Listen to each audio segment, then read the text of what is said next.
Hello दोस्तों, यदि आप हमारे चैनल से नए जुड़े हैं तो हमारे चैनल एवी लाइव को सब्सक्राइब जरूर करें और अपने दोस्तों में शेयर करें। शेफाली ने अपना चेहरा जैसे ही कांच में देखा तो उसकी जोरों से चीख निकल गई। कांच में उसके चेहरे की जगह किसी भयानक महिला का चेहरा नजर आ रहा था, मानो किसी ने पत्थर से उस महिला का चेहरा कुचल दिया हो। जगह जगह से खून और मांस लटक रहा था। महिला शेफाली को देखकर जोरों से हंस रही थी। अचानक शेफाली का चेहरा भी उस महिला के चेहरे की तरह भयानक दिखने लगा। अपना चेहरा देखकर शेफाली की चीख निकल गई। चीख के कारण शेफाली की नींद खुल गई। उसने उठकर देखा तो अपने बिस्तर पर ही थी। सबसे पहले उसने अपने हाथ पैरों को देखा और जाकर कांच में अपने चेहरे को निहारा। चेहरा पहले की तरह ही खूबसूरत था। अपने खूबसूरत चेहरे को एक फ्लाइंग किस देकर शेफाली बोली, शेफाली, तुम्हें कोई हक नहीं है तुम इतनी खूबसूरत नजर आओ। तुम्हें देखकर कितने ही लोगों के दिल में छुरियां चल जाती हैं। ऐसे ही नहीं, तुम इस कंट्री की टॉप मॉडल हो। जल्द ही अब तुम फिल्मों में भी नजर आओगी। You are great my darling. Shefali खुद की तारीफ कर ही रही थी कि मोबाइल में अलार्म बज गया। अलार्म बजने पर शेफाली होश में आई। शेफाली ने अलार्म बंद किया और अपना जिम बैग लेकर जिम के लिए निकल गई। शेफाली इंडिया की टॉप मॉडल में से एक थी। कई बड़ी बड़ी कंपनियों के एग्रीमेंट उसी के पास है। किसी कंपनी का काम करने से मना कर देती थी, उसके बाद ही कंपनी किसी और मॉडल के पास जाती थी, वरना सबकी पहली पसंद शेफाली ही थी। जिम में एक्सरसाइज करते हुए उसकी निगाहें राधिका पर गई। दुबली पतली खूबसूरत सी लड़की। उसके चेहरे पर आई पसीने की बूंदें उसे और खूबसूरत बना रही थी। सबसे बड़ी बात, वह हंसते हुए सबसे बातें कर रही थी। उसे देखकर शेफाली ने जिम ट्रेनर को इशारे से अपने पास बुलाया। हे मैगी, वो लड़की कौन है? किसकी बात कर रही हो? वही लड़की जो वेट लिफ्टिंग कर रही है। ओह, वो तो राधिका है। पिछले हफ्ते से यहाँ पर जिम ट्रेनिंग के लिए आ रही है। अभी तुम एड शूट के लिए ऑस्ट्रेलिया गई थी ना, इसलिए तुम्हें पता नहीं है। मार्केट में एक नई फेयरनेस क्रीम आने वाली है। सुना है उस कंपनी के लिए मॉडलिंग यही करेगी। शेफाली के होते हुए कोई और लड़की ब्यूटी प्रोडक्ट की मॉडलिंग कैसे कर सकती है? ब्यूटी प्रोडक्ट की मॉडलिंग तो शेफाली का हक है। आखिर शेफाली से खूबसूरत कोई नहीं। बिना मेरी जानकारी के ऑडिशन कैसे हो गए? पता करना पड़ेगा। केवल फेयरनेस क्रीम का ऑडिशन ही नहीं, उसके खूबसूरत बाल देखे हैं? How beautiful she is. Hair oil के लिए भी मॉडलिंग करने वाली है। उस लड़की के लिए तारीफ सुनकर शेफाली गुस्से में उसकी ओर देखने लगी। तुम कितने सालों से मुझे जानती हो, फिर भी उस लड़की की तारीफ कर रही हो? ये लड़कियां सिर्फ 2 दिन के लिए ही मॉडलिंग कर सकती हैं। लंबे समय तक मेरे मुकाबले में नहीं टिक पाएंगे। शेफाली, इतना गुरूर भी अच्छा नहीं है। तुम इतने सालों से यहाँ पर आ रही हो, मगर तुमने कभी किसी से बात करने की कोशिश नहीं की। मगर उस लड़की को देखो, केवल 8 दिनों में जिम में आने वाले सभी लोग उसके दोस्त बन गए हैं। शेफाली गुस्से में मैगी की ओर देखने लगी। उसकी आंखें लाल हो गई थी। आज तो मेरे सामने किसी लड़की की तारीफ कर दी, मगर आज के बाद किसी की तारीफ की तो मुझसे बुरा कोई नहीं होगा। Shefali is best. कहकर शेफाली अपना जिम बैग उठाकर अपने घर गई। गुस्से में उसे कोई होश नहीं था।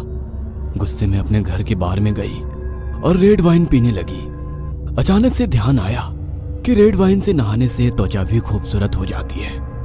उसने रेड वाइन से बाथ टब भरा और उससे नहाने लगी। उसकी आंखों में अजीब सी चमक थी।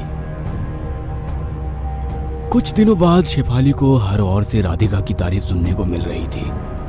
अब राधिका का क्रेज सभी कंपनी को हो रहा था। धीरे धीरे सभी लोग शेफाली को भूल रहे थे। यह बात उसको खटक रही थी। कैसे भी उसे अपनी खोई हुई प्रतिष्ठा वापस हासिल करनी थी। अपने घर पर एक कोने में बैठे वह सोच रही थी। सोचते हुए अचानक वह बहुत जोर से हंसने लगी। उसके हाथ में वाइन का गिलास था, जिसे उसने हाथों में ही तोड़ दिया। उसके हाथों से खून निकलने लगा। अपने हाथों के बहते हुए खून को वो चाट रही थी। अगले दिन जिम में जब वो राधिका से मिली तो बिल्कुल बदली हुई थी। मुस्कुराते हुए उसने आगे बढ़कर राधिका को गले लगा लिया। मैं तुम्हारे लिए बहुत खुश हूँ राधिका। जब मैं नई नई इंडस्ट्री में आई थी ना, तब मैंने भी तुम्हारी तरह मेहनत करके अपना मुकाम हासिल किया था। ईश्वर करे तुम्हें भी जल्द ही कामयाबी की मंजिल हासिल हो।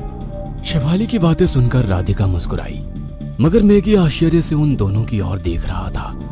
वो लड़की कभी किसी से सीधे मुंह बात नहीं करती, आज मुस्कुराकर किसी को गले लगा रही है। जरूर कोई ना कोई तो राज होगा। मगर शेफाली सच में बदल चुकी थी। वह राधिका से ही नहीं बल्कि सबसे हंसकर मिलती थी। लगता है इस नकचड़ी को अकल आ गई है। हमेशा खुद में ही गुम रहने वाली लड़की आज दूसरों की इज्जत कर रही है। हाँ यार, बात तो तुम्हारी सही है। मैं भी पिछले 4 सालों से इस जिम में आ रहा हूँ, मगर कभी शेफाली को किसी से हंसते हुए बात करते नहीं देखा। कुछ दिनों के बाद शेफाली जिम में अनाउंस करती है, हे गाइस, मुझे मॉडलिंग में आए हुए 6 साल हो गए हैं। आज से 6 साल पहले मैंने अपना एड साइन किया था। इन 6 सालों की कामयाबी को सेलिब्रेट करने के लिए मैंने अपने फार्म हाउस पर एक छोटी सी पार्टी रखी है। आप सब लोग भी पिछले 5 सालों से मेरी फिटनेस जर्नी का हिस्सा रहे हो। यदि आप लोग मेरी खुशी सेलिब्रेट करने के लिए आएंगे तो मुझे अच्छा लगेगा।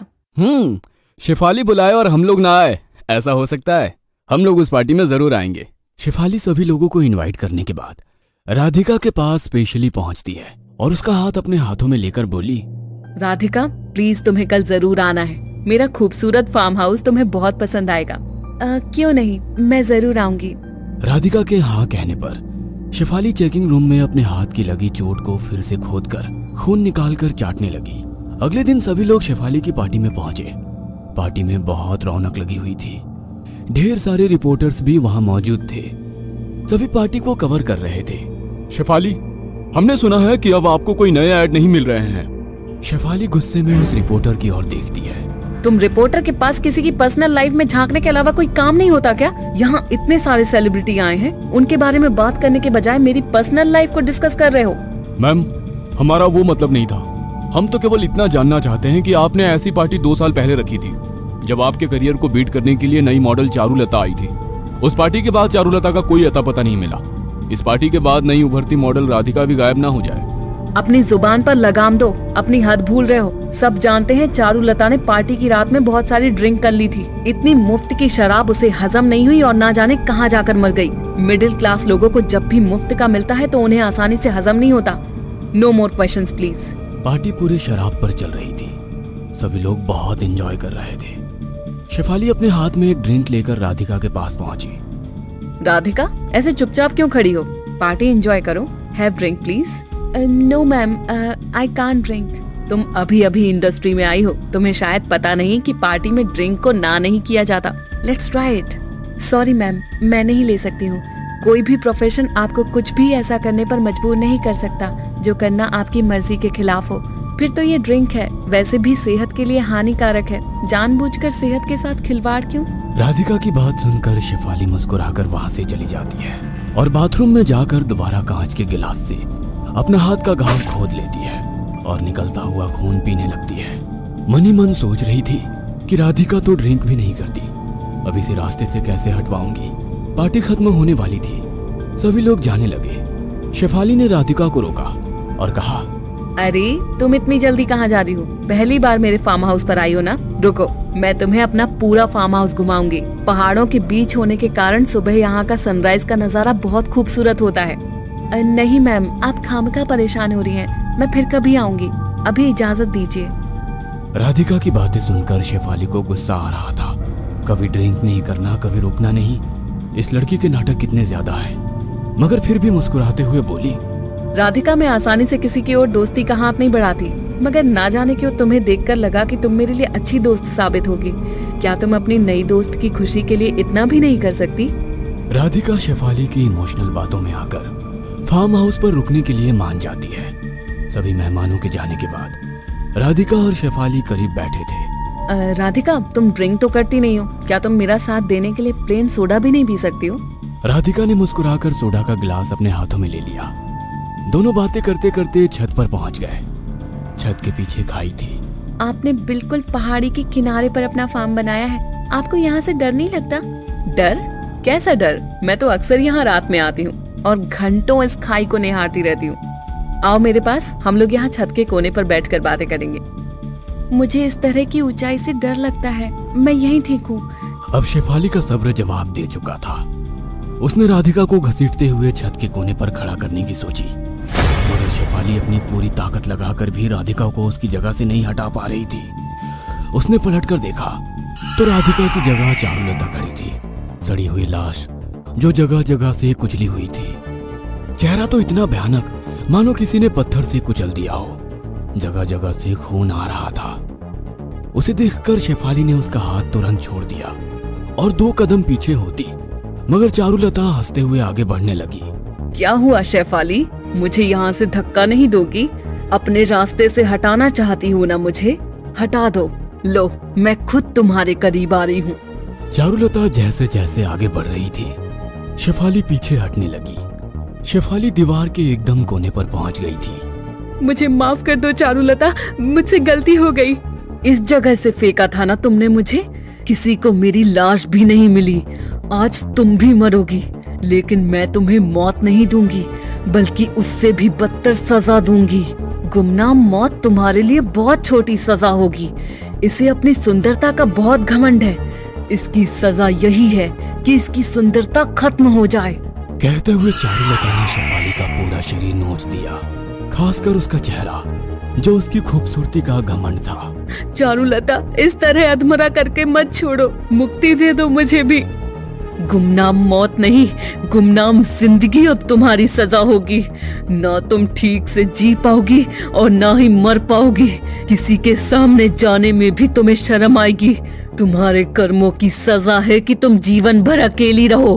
चारुलता के श्राप के कारण शेफाली अब बदरंग जिंदगी जीने पर मजबूर हो गई। 1-2 बार मरने की कोशिश करी तो चारुलता की आत्मा ने उसे मरने नहीं दिया।